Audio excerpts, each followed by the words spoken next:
Alice in Wonderland, Chapter 4. The Rabbit Sends in a Little Bill. It was the White Rabbit, trotting slowly back again and looking anxiously about as it went, as if it had lost something, and she heard it muttering to itself, the Duchess, oh my dear paws, oh my fur and whiskers, she'll get me executed as sure as ferrets are ferrets. Where can I have dropped them, I wonder?" Alice guessed in a moment that it was looking for the fan and the pair of white gloves, and she very good-naturedly began hunting about for them, but they were nowhere to be seen. Everything seemed to have changed since her swim in the pool, and the great hall, with the glass table and the little door, had vanished completely. Very soon the rabbit noticed Alice as she went hunting about, and called out to her in an angry tone, "Why, Marianne, what are you doing out here?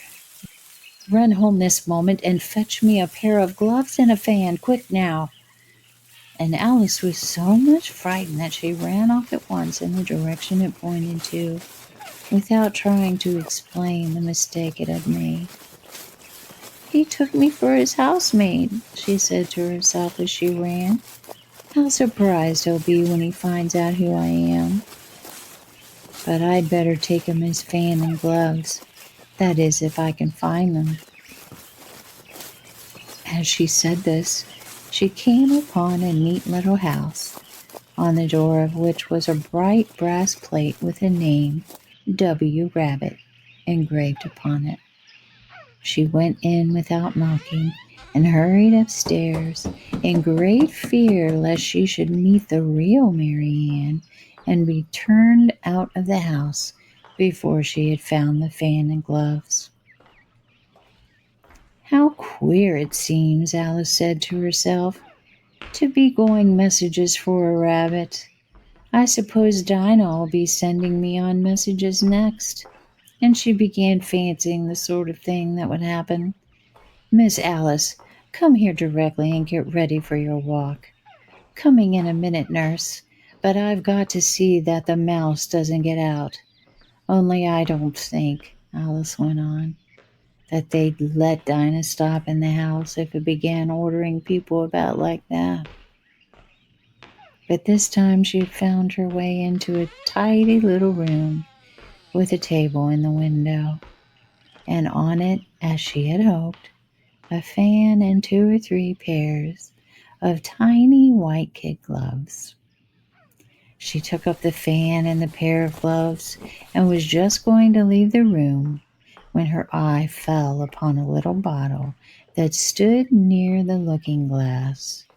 There was no label this time with the words "Drink Me," but nevertheless she uncorked it and put it to her lips. "I know something interesting is sure to happen," she said to herself, "whenever I eat or drink anything, so I'll just see what this bottle does. I do hope it'll make me grow large again, for really I'm quite tired of being such a tiny little thing." It did so indeed, and much sooner than she had expected. Before she had drank half the bottle, she found her head pressing against the ceiling and had to stoop to save her neck from being broken. She hastily put down the bottle, saying to herself, "That's quite enough. I hope I shan't grow any more.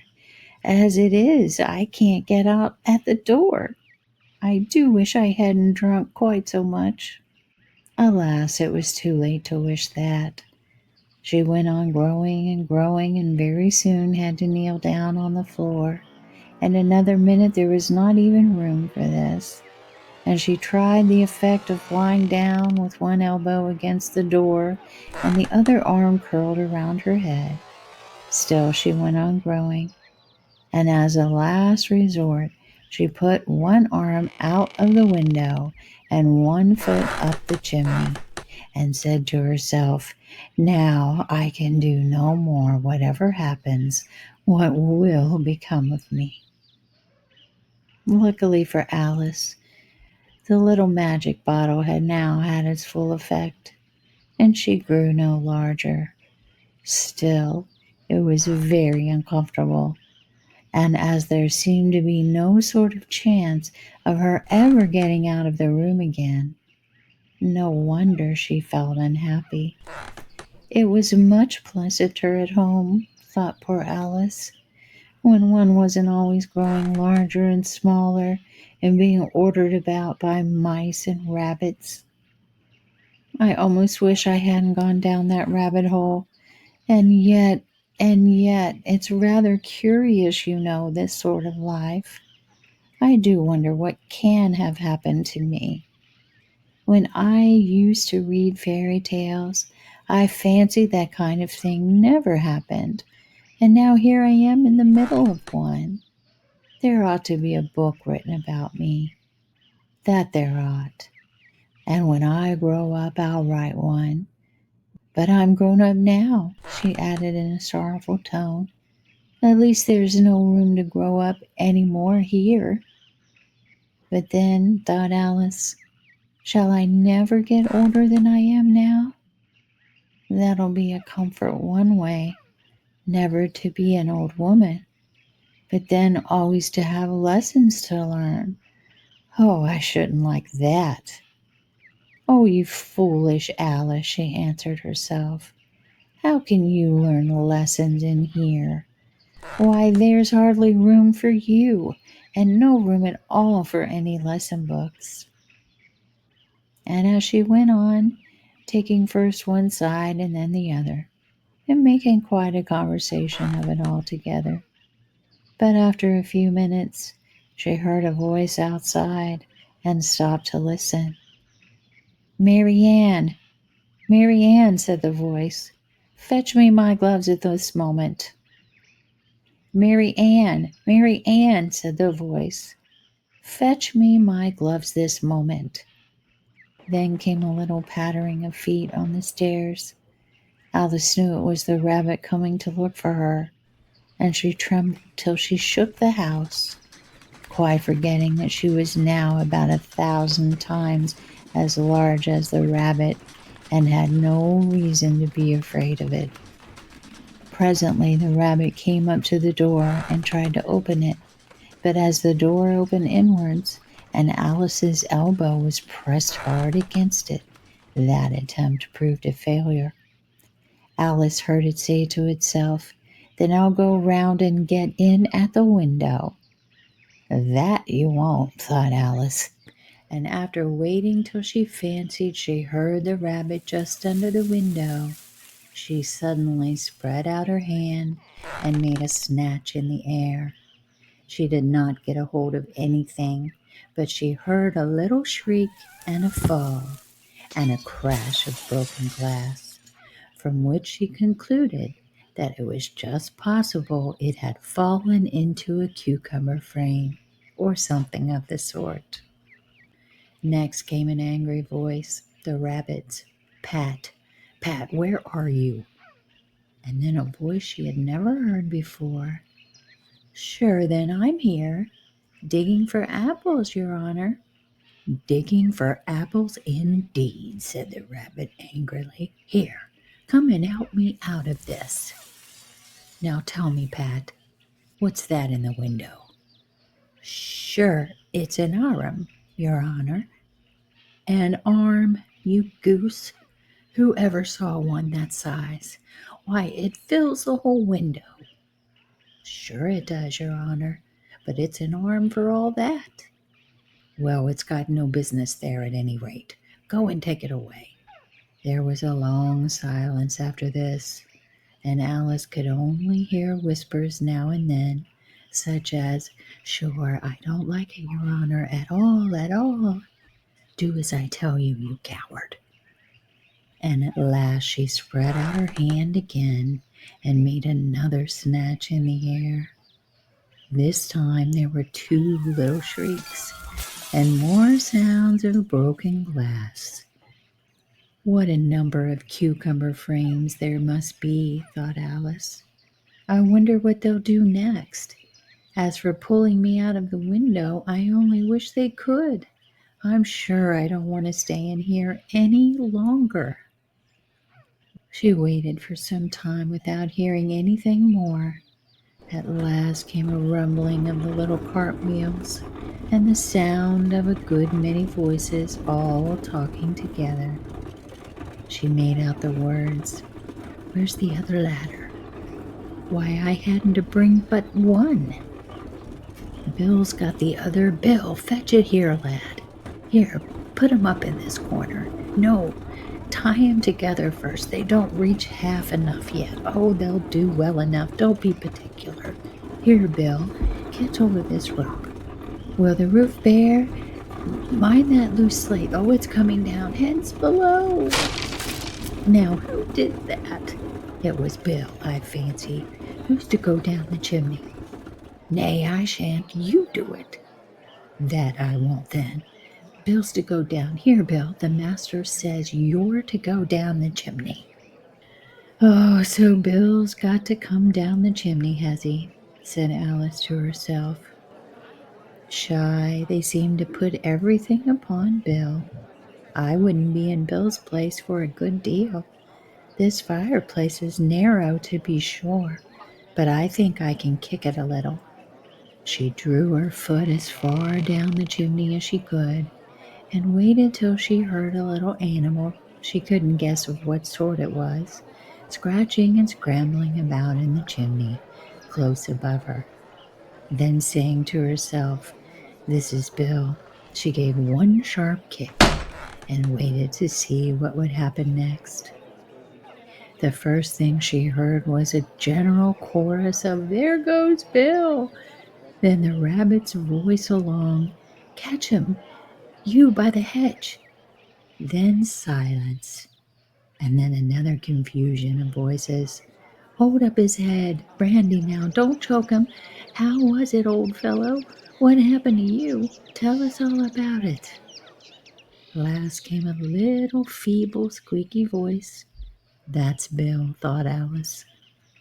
Well, I hardly know. No more, thank ye. I'm better now. But I'm a deal too flustered to tell you. All I know is something's come at me like a jack-in-the-box, and up I goes like a skyrocket. So you did, old fellow, said the others. We must burn the house down, said the rabbit's voice, and Alice called out as loud as she could, If you do, I'll set Dinah at you. There was a dead silence instantly, and Alice thought to herself, I wonder what they will do next. If they had any sense, they'd take the roof off. After a minute or two, they began moving about again, and Alice heard the rabbit say, A barrel full will do to begin with. A barrel full of what? Thought Alice. But she had not long to doubt, for the next moment a shower of little pebbles came rattling in at the window, and some of them hit her in the face. I'll put a stop to this, she said to herself, and shouted out, You'd better not do that again, which produced another dead silence. Alice noticed with some surprise that the pebbles were all turning into little cakes as they lay on the floor, and a bright idea came into her head. If I eat one of those cakes, she thought, it's sure to make some change in my size, and as it can't possibly make me larger, it must make me smaller, I suppose. So she swallowed one of the cakes and was delighted to find that she began shrinking directly. As soon as she was small enough to get through the door, she ran out of the house and found quite a crowd of little animals and birds waiting outside. The poor little lizard Bill was in the middle, being held up by 2 guinea pigs who were giving it something out of a bottle. They all made a rush at Alice the moment she appeared, but she ran off as hard as she could and soon found herself safe in a thick wood. The first thing I've got to do, said Alice to herself as she wandered about in the wood, is to grow to my right size again. And the second thing is to find my way into that lovely garden. I think that will be the best plan." It sounded an excellent plan, no doubt, and very neatly and simply arranged. The only difficulty was that she had not the smallest idea how to set about it. And while she was peering about anxiously among the trees, a little sharp bark just over her head made her look up in great hurry. An enormous puppy was looking down at her with large round eyes and feebly stretching out one paw, trying to touch her.